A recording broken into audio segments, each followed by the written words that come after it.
UAE, Saudi Arabia கல்ஃபினுடைய மிகப்பெரிய economic powers. ஒரு காலத்துல நல்ல நண்பர்களாக இருந்த இந்த இரண்டு நாடுகள் இன்னைக்கு பரம விரோதிகளாக மாறியிருக்காங்க. இவங்களுக்குள்ள ஏன் பிரச்சனை வந்துச்சு, போட்டிக்கான காரணம் என்ன அப்படிங்கிறத பத்தியும், அதை விட முக்கியமா சவுதி அரேபியாவுக்கு யுஏஇ செஞ்ச துரோகத்தை பத்தியும் இந்த வீடியோல ரொம்ப டீடைல்டா பார்க்க போறோம். கடைசி வரைக்கும் பாருங்க. இப்படி ஒரு கோணத்தை இது வரைக்கும் நீங்க கேட்டிருக்க மாட்டீங்க. வாங்க வீடியோக்குள்ள போகலாம். இது டிகோட் பை வெங்கட்.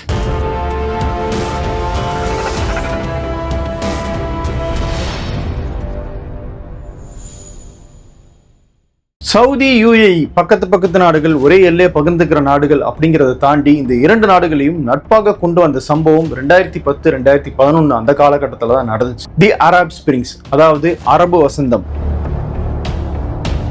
ஊழல், சர்வாதிகாரம், மோசமான ஆட்சி, இதையெல்லாம் எதிர்த்து வெகுண்டெழுந்து மக்கள் நடத்தின போராட்டம் தான் அரபு வசந்தம். இதனுடைய விளைவு ஆட்சி கவிழ்ப்புல போய் முடிஞ்சிச்சு.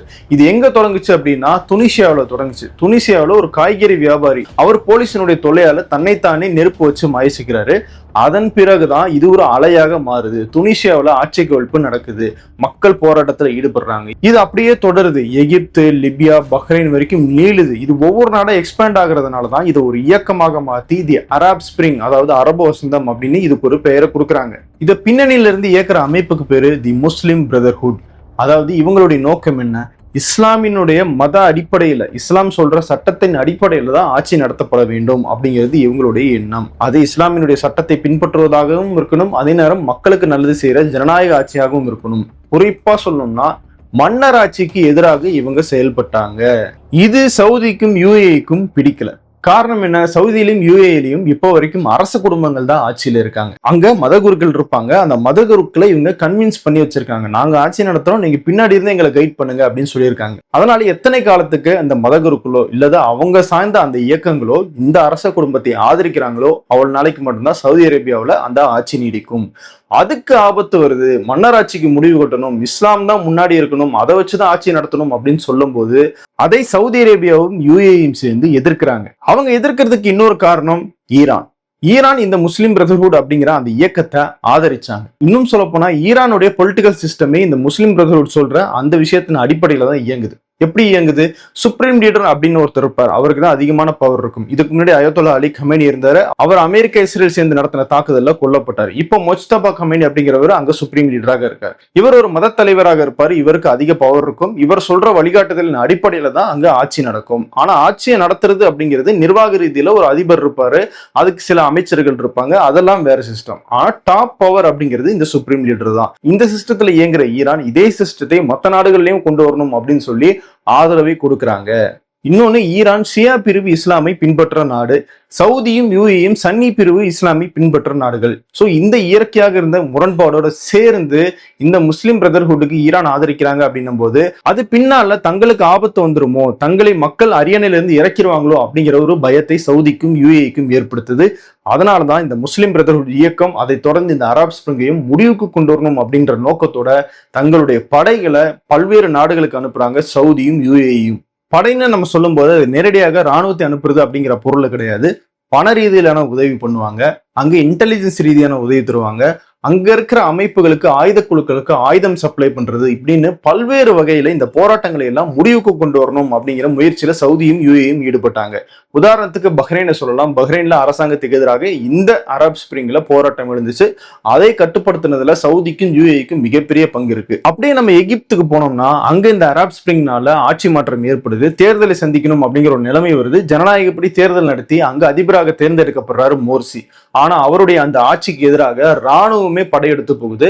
அதுக்கு பின்னாடி இருந்தது சவுதியும் யுஏஇயும். அப்படி படையெடுத்து போனாங்க இல்லையா ராணுவம், அதனுடைய தளபதியாக இருந்த அல் சிசி, அவர் தான் இப்ப எகிப்தினுடைய அதிபராக இருக்காரு. அவர் அதிபரானதுக்கு பிறகு யுஏஇயும் சவுதியும் பல மில்லியன் டாலர்களை எகிப்துக்கு கொடுத்திருக்காங்க நிதி உதவியாக. முஸ்லிம் பிரதர்ஹுட்டுக்கு கத்தாரும் ஆதரவு கொடுத்தாங்க. அது போக கல்ஃப்ல நடக்கிற முக்கியமான பிரச்சனைகளுக்கு கத்தார் மத்தியஸ்தம் பண்ணதுனால சில முக்கியமான அமைப்புகளை கூப்பிட்டு வச்சு பேச வேண்டியதாக இருந்துச்சு. அந்த வகையில ஈரான் வந்தாங்க, ஹமாஸ் வந்தாங்க, ஹிஸ்புல்லா வந்தாங்க அப்படின்னு பல்வேறு அமைப்புகள் பேச்சுவார்த்தை நடத்துறதுக்கான ஒரு களமாகவும் கத்தார் இருந்துச்சு. இதெல்லாம் கத்தார் மேல ஒரு பிம்பத்தை ஏற்படுத்துது. எப்படி இவங்க ஒரு தீவிரவாத இயக்கத்தை சப்போர்ட் பண்றாங்க, இவங்க ஈரானை சப்போர்ட் பண்றாங்க. இதையெல்லாம் தாண்டி அவங்களுடைய அல் ஜசீரா அப்படிங்கிற அந்த சர்வதேச ஊடகம் இருக்குல்ல, அது கல்ஃப்ல நிறைய விஷயங்கள் எக்ஸ்போஸ் பண்ணுது. இதையெல்லாம் மைண்ட்ல வச்சு சவுதி அரேபியாவும் யுஏஇயும் என்ன பண்ணாங்கன்னா கத்தார் மேல தடை விதிச்சாங்க. பொருளாதார ரீதியிலாக அவங்கள கப்பல் மார்க்கமாக, தரை மார்க்கமாக, விமான மார்க்கமாக எந்த பக்கமும் போக விடாம ஒரு பிளாக்கெட், முடக்கத்தை ஏற்படுத்தினாங்க. ஆனா கத்தார் இந்த குற்றச்சாட்டுகள் எல்லாம் மறுத்தாங்க. எல்லாரையும் உள்ளடக்கிய ஒரு அமைதியான கல்ஃபை உருவாக்கணும் அப்படிங்கிற நோக்கத்தோட தான் நாங்க செயல்பட்டு இருக்கோமே தவிர அதுல வேற எந்த விதமான பாதிப்பை ஏற்படுத்தணும் அப்படிங்கிற நோக்கம் இல்லை அப்படின்னு இது எல்லாத்தையுமே மறுத்தாங்க. இருந்தாலும் சவுதியும் யுஏயும் அதை கேட்கல. கல்ஃப்ல இருக்கிற இன்னொரு முக்கியமான ஒரு எக்கனாமிக் பவரான கத்தாரை முடக்கிற அளவுக்கு சவுதி அரேபியாவும் யுஏயும் இணைஞ்சு செயல்பட்டாங்கன்னா அவங்களுடைய நட்பு எப்படிப்பட்டதாக இருந்திருக்குன்னு பாருங்க. இவங்க ரெண்டு பேருக்கு காமனான ஒரு எதிரி அப்படின்னா அது ஈரான் ஏற்கனவே சொன்னேன் இல்லையா? அந்த ஈரானை எதிர்த்து சவுதியும் யுஏயும் ஒன்னு சேர்ந்து போன இடம் தான் ஏமன். ஏமன்ல பல ஆண்டுகளாக உள்நாட்டு போர் நடக்குது. பல்வேறு ஆயுத குழுக்கள் மோதிக்கிட்டாங்க. அதனுடைய முடிவாக 2015 வடக்கு வடமேற்கு பகுதியை ஹவுதிகள் அப்படிங்கிற அந்த படையினர் கைப்பற்றினாங்க. யார் இந்த ஹவுதிகள், அதை பத்தி தனியாக டீடைல்டாக ஒரு வீடியோ நம்ம டிகோட் பை வெங்கட் சேனல்ல போட்டிருக்கோம். அதனுடைய லிங்க் நான் கீழே கமெண்ட்ஸ்ல கொடுக்குறேன். அதை பத்தி பாத்தீங்கன்னா இந்த பிரச்சனையுடைய தீவிரம் என்ன அப்படிங்கிறது இன்னும் உங்களுக்கு நல்லாவே புரியும். ஏமனுக்குன்னு ஒரு அரசாங்கம் இருந்திருக்கும் இல்லையா? அதை சர்வதேச நாடுகள் எல்லாம் அங்கீகரிச்சிருப்பாங்கல்ல, அந்த அரசாங்கத்தை ஹவுதிகள் விரட்டி கிழக்கு நோக்கி அனுப்பிட்டாங்க. இப்ப இந்த ஹவுதி படைகளுக்கு ஈரான் சப்போர்ட் பண்றாங்க, ஆயுதம் கொடுக்குறாங்க, பயிற்சி கொடுக்குறாங்க, நிதியும் கொடுக்குறாங்க. இது சவுதிக்கும் யுஏஇக்கும் பிடிக்கல. ஏன் பிடிக்கல? சவுதியோடைய எல்லையில தான் இந்த ஏமன் இருக்கு. தங்களுடைய எல்லையில இப்படிப்பட்ட ஒரு ஆயுதக்குழு இருக்கிறது என்னைக்கா இருந்தாலும் தங்களுக்கு ஆபத்தை ஏற்படுத்தும், தங்களுடைய பிசினஸுக்கு பாதிப்பு ஏற்படுத்தும் அப்படிங்கிறது அவங்களுக்கு நல்லாவே தெரிஞ்சிருச்சு. அதனால சவுதி வந்தாங்க. ஏமன்ல இந்த மாதிரியான பிரச்சனைகள் நடக்கிறது அப்படிங்கிறது கல்ஃப்ல அந்த ஸ்டெபிலிட்டியை பாதிக்கும் அப்படிங்கிற காரணத்துக்காக யுஏஇயும் சவுதிக்கு உதவியாக உள்ள வராங்க. ரெண்டு நாடுகளும் அவங்களுடைய படையை கொண்டு வந்து ஹவுதிகளுக்கு எதிராக சண்டை போடுறாங்க. 2015 சவுதியும் யுஏஇயும் சேர்ந்து கோஆர்டினேட்டடாக இந்த அட்டாக்ஸை தொடங்குறாங்க. ஆனா ஒரு வருஷத்திலே சவுதிக்கு ஒரு ஃபீலிங் வருது, ஏதோ ஒண்ணு தப்பா இருக்கே அப்படின்னு சொல்லி. அதுக்கேத்த மாதிரி 2017 யுஏஇனுடைய சுயரூபம் வெளியே தெரிய ஆரம்பிக்குது. அரசாங்க படைகளுக்கு ஆதரவாக ஹவுதிகளுக்கு எதிராக தான் இந்த ரெண்டு நாடுகளும் உள்ள வராங்க. ஆனா 2017 யுஏஇ சவுதி கிட்ட சொல்லாமே கொஞ்சம் கொஞ்சமாக தங்களுடைய ஆதரவை சதர்ன் டிரான்சிஷனல் கவுன்சில் எஸ்டிசின்னு சொல்ற அந்த அமைப்புக்கு கொடுக்க ஆரம்பிச்சாங்க. ஆயுதம் சப்ளை பண்ண ஆரம்பிச்சாங்க, நிதி சப்ளை பண்ண ஆரம்பிச்சாங்க. அதுல என்ன பிரச்சனை இருக்குன்னா, அந்த அமைப்பு ஒரு பக்கம் ஹவுதிகளோடையும் சண்டை போடுறாங்க, இன்னொரு பக்கம் அரசாங்க படையோடையும் சண்டை போடுறாங்க. அரசாங்க படையோட சண்டை போடுறாங்க அப்படின்னா அதுக்கு என்ன அர்த்தம்? சவுதி அரேபியாவுக்கும் எதிராகவும் அவங்க சண்டை போடுறாங்க அப்படின்னு தான் அர்த்தம். இது சவுதி அரேபியாவுக்கு பிடிக்கல. மிகப்பெரிய துரோகத்தை யுஏஇ பண்ணிருச்சு அப்படின்னு அவங்க நினைக்கிறாங்க. இப்ப வரைக்கும் யுஏஇ அந்த எஸ்டிசி அப்படிங்கிற அந்த ஆயுத குழுக்கு தான் சப்போர்ட் பண்ணிட்டு இருக்காங்க. சவுதி அரேபியா ஹவுதிகளை எதிர்த்துக்கிட்டு இருக்காங்க, அரசாங்க படைகளுக்கு ஆதரவு கொடுத்துட்டு இருக்காங்க. அந்த பிரச்சனை அப்படியே தான் இருக்கு. சரி, ஏன் யுஏஇ சவுதி அரேபியாவுக்கு இந்த துரோகத்தை பண்ணிட்டு எஸ்டிசி அமைப்புக்கு ஆதரவு கொடுத்தாங்க? அதை நம்ம புரிஞ்சுக்கணும் அப்படின்னா முதல்ல சவுதிக்கும் யுஏஇக்கும் இடையில வர்த்தக போட்டியை பத்தி நம்ம புரிஞ்சுக்கணும்.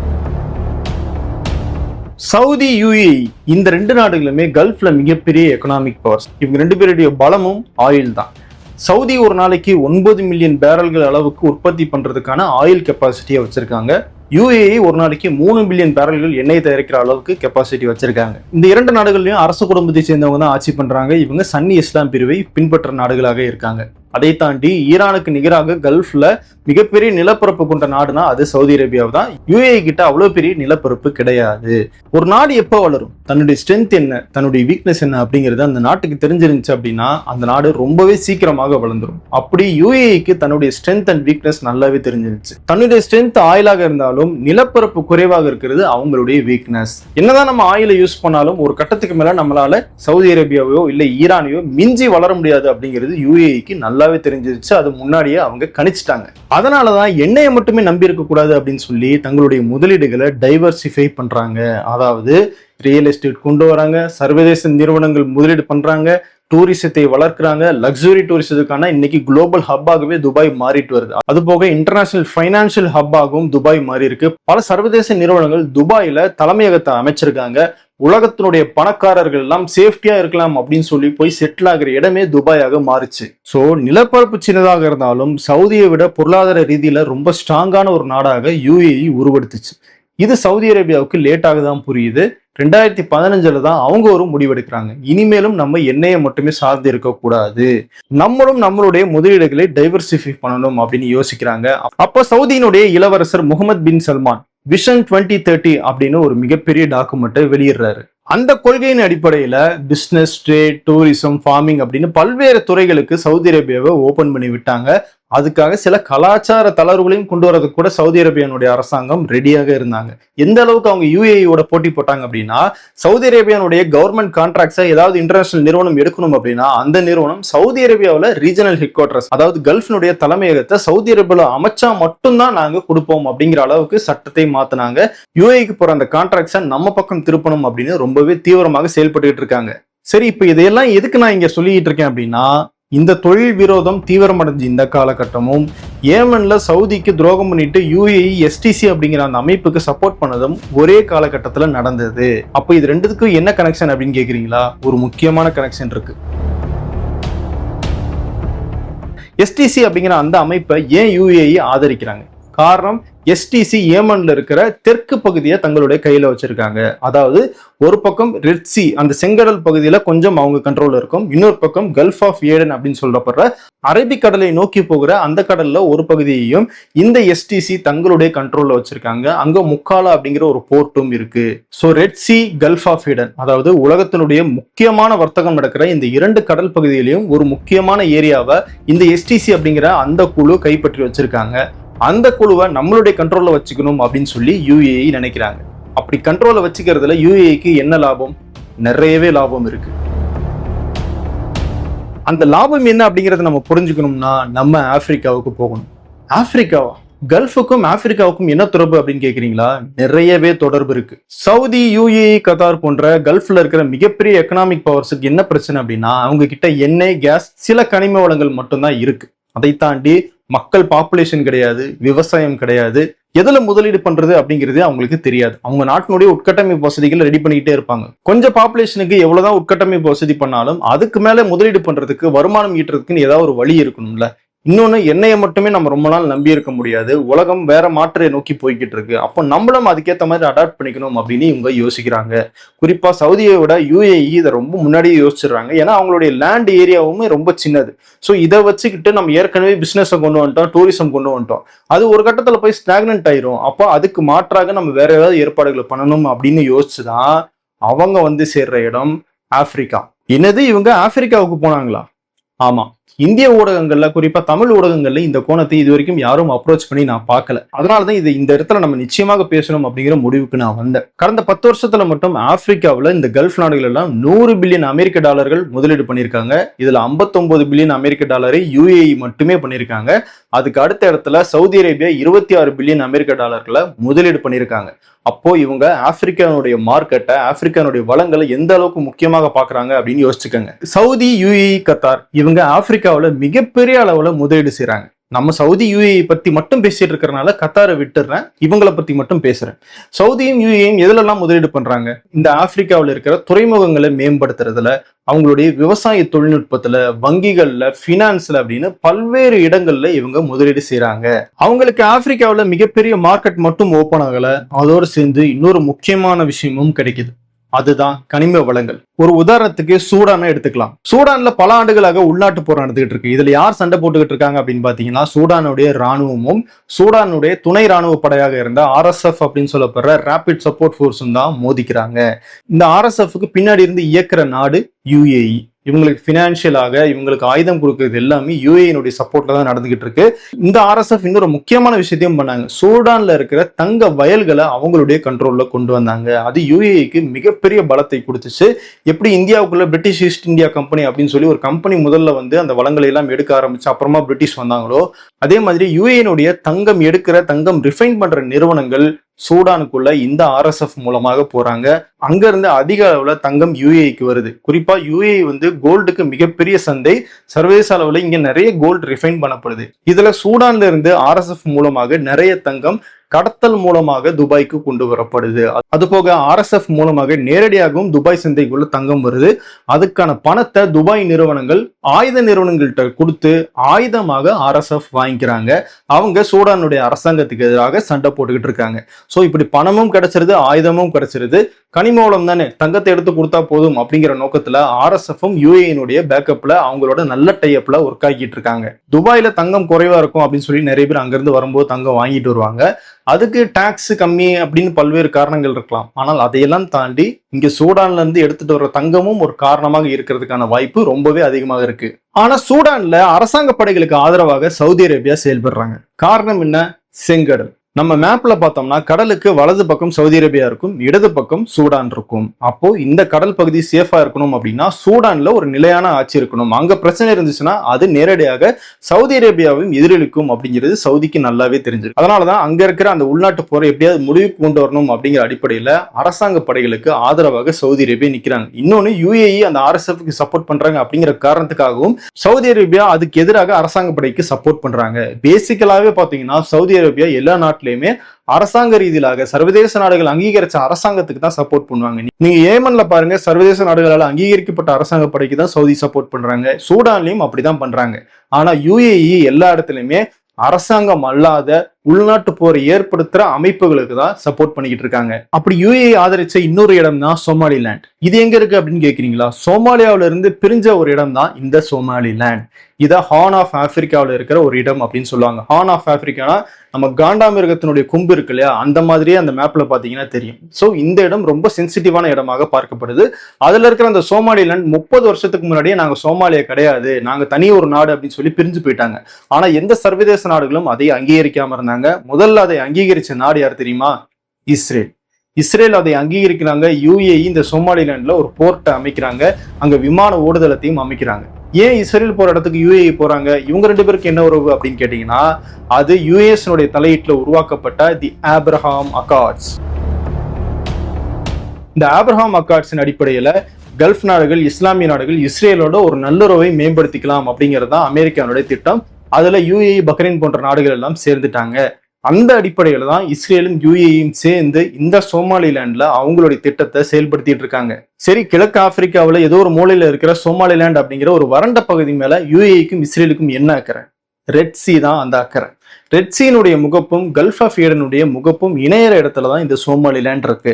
அந்த நிலத்துக்கு ஆப்போசிட்டா கடலை தாண்டி இருக்கிறது ஏமன். அந்த கடல் பகுதியை கண்ட்ரோல் பண்ணிக்கிட்டு இருக்கிறது ஈரான் பேக்கப்ல இருக்கிற ஹவுதிஸ். அதனால இந்த ரெட் சி வழியாக இஸ்ரேலினுடைய கப்பலோ UAE கப்பலோ ஆப்பிரிக்காவில இருந்து கனிம வளங்கள் எல்லாம் ஏத்திட்டு வருது அப்படின்னா அது ஹவுதிக்களால தாக்கப்படுறதுக்கான வாய்ப்பு இருக்கு. அதனால இந்த ரெட் சியை தங்களுடைய கண்ட்ரோல்ல வச்சுக்கணும்.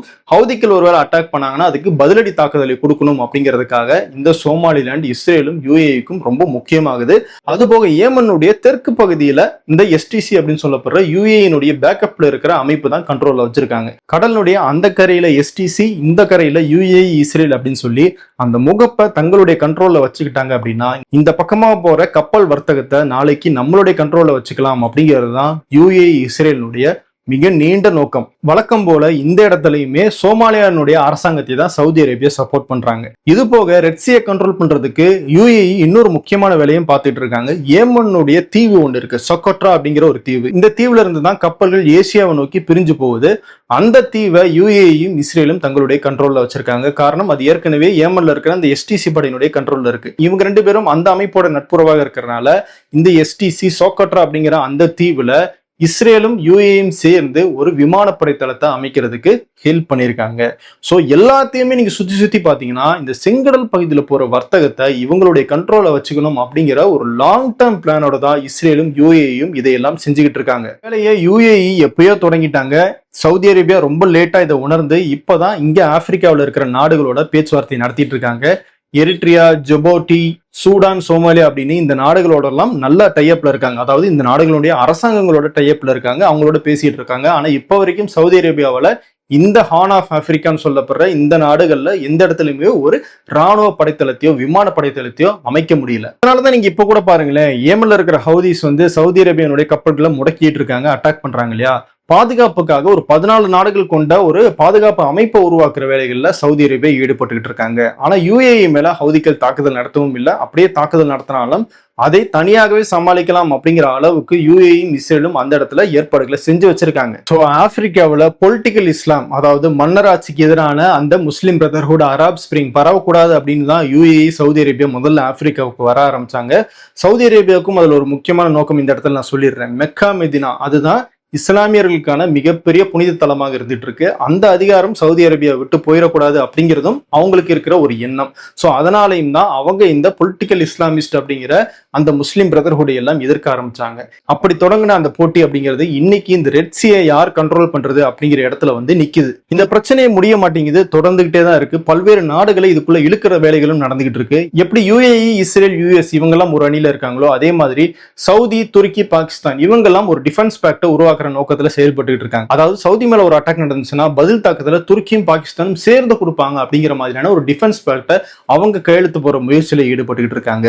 இதையெல்லாம் ஏன் செய்யறாங்க அப்படின்னு நம்ம டாப் ஆங்கிள் இருந்து பார்க்கும்போது ஈரானுக்கு எதிராக தான் இதை செய்யறாங்க. ஈரான் கிட்ட இருந்து ஆபத்து வருது, அதை தற்காத்துக் கொள்றதுக்காக தான் இப்படி செய்யறாங்க அப்படின்னு நமக்கு தெரியும். ஆனா உண்மை என்னன்னா ஈரான் மட்டும் காரணம் கிடையாது. சவுதிக்கும் யுஏஇக்கும் இடையில இருக்கிற அந்த அதிகார போட்டி தான் இதையெல்லாம் அவங்கள செய்ய வைக்குது. இந்த அதிகார போட்டியினுடைய ஒரு விளைவாக சமீபத்துல ஓபிஇசி அப்படின்னு சொல்லப்படுற எண்ணெய் ஏற்றுமதி நாடுகளுடைய கூட்டமைப்புல இருந்து யுஏஇ வெளியேறிட்டாங்க. ஏன் வெளியேறினாங்க? இந்த அமைப்பை சவுதி அரேபியா தான் பெரிய அளவுல கண்ட்ரோல் பண்றாங்க. அதுல எந்தெந்த நாடுகள் ஒரு நாளைக்கு எவ்வளவு எண்ணெய் தயாரிக்கலாம் அப்படிங்கிற அந்த அளவு வந்து வைக்கப்பட்டிருக்கு. அதை தாண்டி தயாரிக்க கூடாது அப்படிங்கிற ஒரு லிமிட்டும் பிக்ஸ் பண்ணியிருக்காங்க. காரணம் என்ன அப்படின்னா விலையை குறைக்க விடக்கூடாது, அதே நேரம் விலை ஏறிடுச்சுன்னா அதை குறைக்கிறதுக்கு என்ன பண்ணலாம் அப்படிங்கிற முடிவை எல்லாம் இவங்க தான் எடுப்பாங்க. ஸோ அதன் அடிப்படையில் யுஏஇ இவ்வளவுதான் எக்ஸ்போர்ட் பண்ணணும் அப்படின்னு ஒரு லிமிடேஷன்ஸ் இருந்துச்சு. அதை சவுதி அரேபியா அவங்களுக்குள்ள இருக்கிற அந்த போட்டி காரணமாவே செஞ்சுட்டு இருக்காங்க அப்படின்னு யுஏஇ தொடர்ந்து ஒரு குற்றச்சாட்டை வச்சுட்டே இருந்தாங்க. இப்ப ஈரான் அமெரிக்கா போர் தொடங்கும் போது ஈரான் கடுமையான தாக்குதலை யுஏஇ மேல நடத்தினாங்க. அவங்களுக்கு சப்போர்ட்டா மற்ற கல்ஃப் நாடுகள் எல்லாம் நிப்பாங்க அப்படின்னு யுஏஇ எதிர்பார்த்தாங்க. ஆனா அது யாருமே நிக்கல. அந்த கடுப்புல தான் யுஏஇ அந்த ஓபிஇசி அப்படிங்கிற அந்த அமைப்புல இருந்து வெளியேறிட்டாங்க. இதுக்கு முன்னாடி 3 மில்லியன் பேரல்களை ஒரு நாளைக்கு உற்பத்தி பண்ணிட்டு இருந்த யுஏஇ இப்ப 3.9 பில்லியன் பேரல்களை ஒரு நாளைக்கு ஏற்றுமதி பண்ணிட்டு இருக்காங்க. அது போக அணுசக்தி திட்டமும் இவங்களுக்குள்ள மிகப்பெரிய போட்டியை ஏற்படுத்தியிருக்கு. அரபு நாடுகளிலேயே முதல்ல அணுசக்தி திட்டத்தை செயல்படுத்திய நாடு அப்படிங்கிறது யுஏஇ தான். அவங்க கிட்ட ஏற்கனவே ஒரு நியூக்ளியர் பவர் பிளான்ட் இருக்கு, அது மூலமாக மின்சாரம் தயாரிச்சுட்டு இருக்காங்க. இப்ப சவுதி அரேபியாவும் அமெரிக்காவோட சேர்ந்து அவங்க நாட்டுல ஒரு நியூக்ளியர் பவர் பிளான்ட்டை அமைக்க போறாங்க. அதுக்கான ஒப்பந்தத்தையும் கையெழுத்து போட்டாங்க. ஆனா இது ரெண்டுல இருக்கிற டிஃபரன்ஸ் என்ன அப்படின்னா யுஏஇனுடைய அணுசக்தி திட்டத்துல அவங்களால யுரேனியத்தை செறிவூட்ட முடியாது, என்ரிச் பண்ண முடியாது. அப்படி என்ரிச் பண்றதுனால என்ன ஆகும்னா அவங்களால அதை ஒரு கட்டத்துக்கு மேல என்ரிச் பண்ணாங்கன்னா ஆயுதமாக மாத்திரலாம். அதுக்கான அனுமதி யுஏஇக்கு கொடுக்கப்படல. ஆனா சவுதி அரேபியாவுக்கு அந்த மாதிரியான எந்த விதமான கட்டுப்பாடுகளும் இல்லாம நியூக்ளியர் பவர் பிளான்ட் அமைக்கிறதுக்கு அமெரிக்கா ஓகே சொல்லியிருக்காங்க. இதுவுமே சவுதி யுஏஇ இடையில மிகப்பெரிய பிரச்சனையாக பின்னாடி வளர்றதுக்கு வாய்ப்பு இருக்கு. இதுல என்ன வேடிக்கைன்னு பாருங்களேன், சவுதி, யுஏஇ போன்ற கல்ஃப் நாடுகளுடைய பாதுகாப்புக்கு அவங்க அமெரிக்காவை நம்பி இருக்காங்க. அமெரிக்கா கிட்ட தான் ஆயுதம் வாங்குறாங்க. அப்படி ஆயுதங்களை வாங்கி இந்த நாடுகள் என்ன பண்றாங்க? ஆப்பிரிக்காவில் இருக்கிற ஆயுத குழுக்களுக்கும் ஆப்பிரிக்காவில் இருக்கிற அந்த உள்நாட்டு போர்களுக்காகவும் சப்ளை பண்ணிட்டு இருக்காங்க. வேடிக்கையா இருக்குல்ல? சோ இந்த பகை அப்படிங்கிறது இப்போதைக்கு முடிகிற மாதிரி தெரியல. இன்னும் பல்வேறு விஷயங்கள்ல இந்த பகை தொடரும் அப்படிங்கிறதா நமக்கு தெரியுது. டீடைல்டாக இது வரைக்கும் நீங்க தெரிஞ்சுக்காத கோணத்துல இந்த விவகாரத்தை பத்தி உங்களுக்கு நான் நல்லாவே எக்ஸ்பிளைன் பண்ணிருப்பேன் அப்படிங்கிறத நான் நம்புறேன். இந்த டாபிக்கை ஒட்டி இன்னும் என்ன மாதிரியான விஷயங்கள் பத்தி எல்லாம் பேசலாம் அப்படிங்கிற உங்களுடைய கருத்தை கமெண்ட்ஸ்ல சொல்லுங்க. அடுத்தடுத்து அது தொடர்பான வீடியோஸையும் நம்ம ரெடி பண்ணலாம். நம்ம டிகோட் பை வெங்கட் சேனலை சப்ஸ்கிரைப் பண்ணலாம், சப்ஸ்கிரைப் பண்ணிருங்க. அது மட்டும் இல்ல, வீடியோவுக்கு லைக் பண்ணி கீழே இருக்கிற ஹைப் பட்டன் கிளிக் பண்ணுங்க. அப்பதான் யூடியூப் அல்காரிதத்துல ஆர்கானிக்காக நம்ம வீடியோ நிறைய பேருக்கு போய் சேரும். ஓகே, அதை நீங்க செய்வீங்க அப்படின்னு நான் நம்புறேன். அடுத்த வீடியோல சந்திப்போம். நன்றி.